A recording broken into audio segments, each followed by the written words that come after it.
Mau tahu bagaimana menyusun RPJM Desa? Melalui video ini kita akan berbagi informasi seputar RPJM Desa. RPJM Desa merupakan singkatan dari Rencana Pembangunan Jangka Menengah Desa. Undang-undang tentang desa yakni Undang-Undang Nomor 6 Tahun 2014 telah diundangkan oleh pemerintah kita.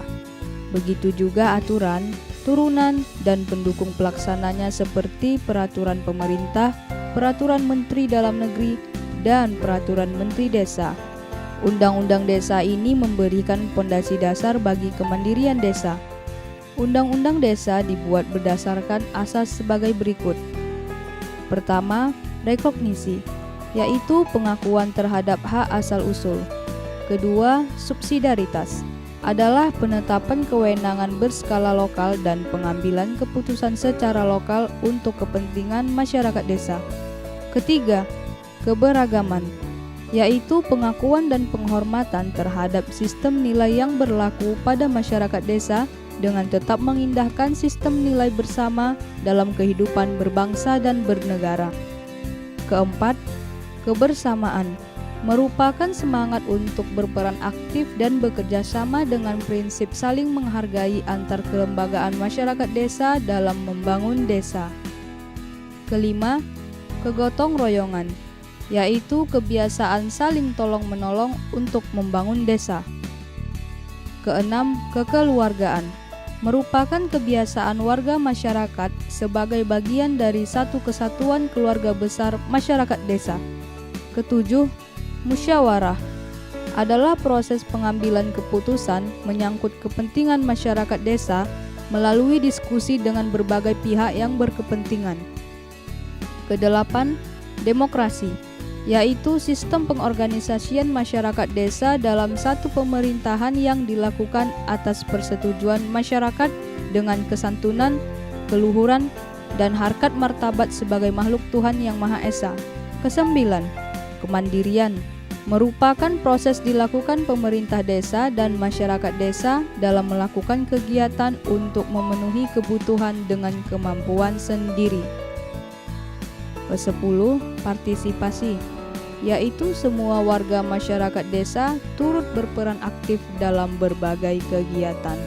Kesebelas, kesetaraan, merupakan kesamaan dalam kedudukan dan peran.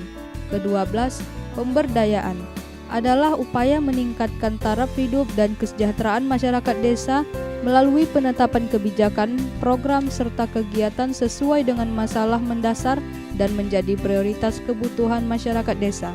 Ke-13, keberlanjutan, yaitu proses yang dilakukan secara terkoordinasi, terintegrasi, keseimbangan dalam merencanakan dan melaksanakan pembangunan desa, dengan tujuan memberikan pengakuan dan penghormatan atas desa yang sudah ada dengan keberagamannya sebelum dan sesudah terbentuknya Negara Kesatuan Republik Indonesia.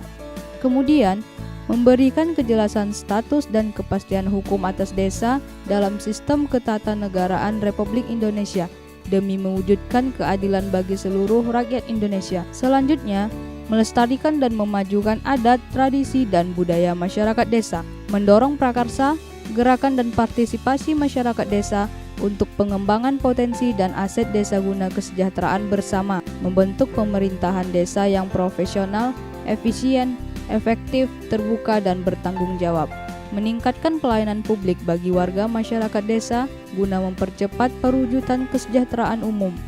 Lalu, meningkatkan ketahanan nasional budaya masyarakat desa guna mewujudkan masyarakat desa yang mampu memelihara kesatuan sosial sebagai bagian dari ketahanan nasional, memajukan perekonomian masyarakat desa serta mengatasi kesenjangan pembangunan nasional, serta memperkuat masyarakat desa sebagai subjek pembangunan.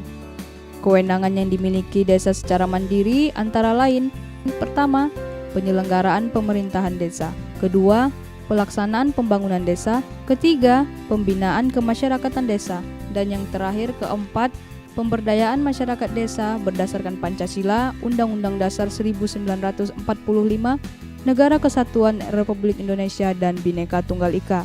Berbeda dengan masa yang lalu, Undang-Undang Desa memberi peluang dan kesempatan luas pada pemerintah serta masyarakat desa untuk mandiri dalam merancang, merencanakan, memilih jenis prioritas, menentukan, melaksanakan, mengawasi, dan mengevaluasi pelaksanaan pembangunan di desanya.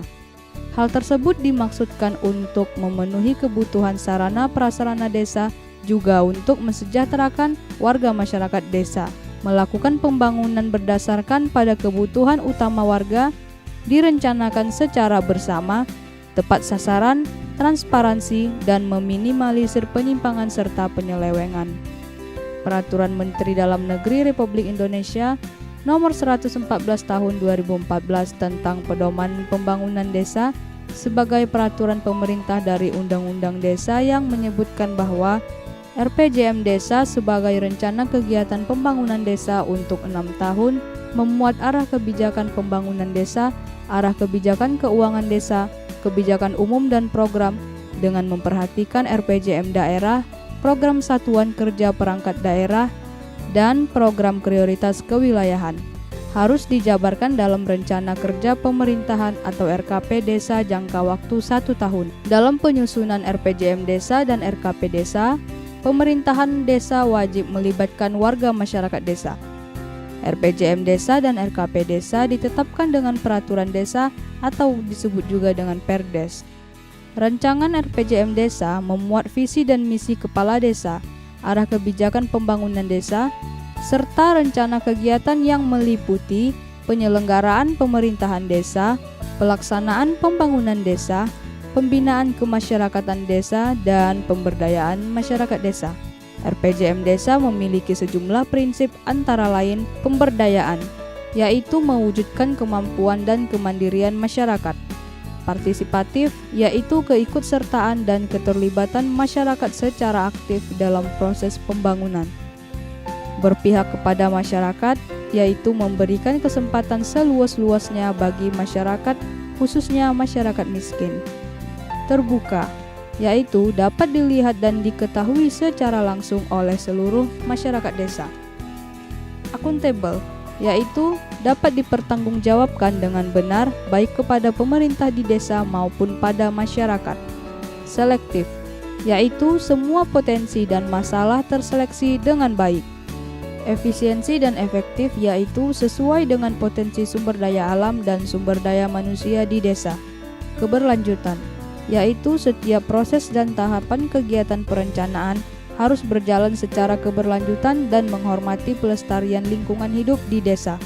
Cermat, yaitu cukup objektif, teliti, dapat dipercaya, dan menampung aspirasi masyarakat. Proses berulang, yaitu pengkajian terhadap suatu masalah yang dilakukan secara berulang untuk mendapatkan hasil terbaik. Penggalian informasi, yaitu dalam menemukan masalah dilakukan penggalian informasi melalui alat kajian keadaan desa dengan sumber informasi utama dari peserta musyawarah perencanaan atau sumber informasi utama dari masyarakat. Adapun tujuan RPJM Desa adalah: pertama, mewujudkan perencanaan pembangunan desa sesuai dengan kebutuhan masyarakat dan keadaan setempat. Kedua, menciptakan rasa memiliki dan tanggung jawab masyarakat terhadap program pembangunan di desanya.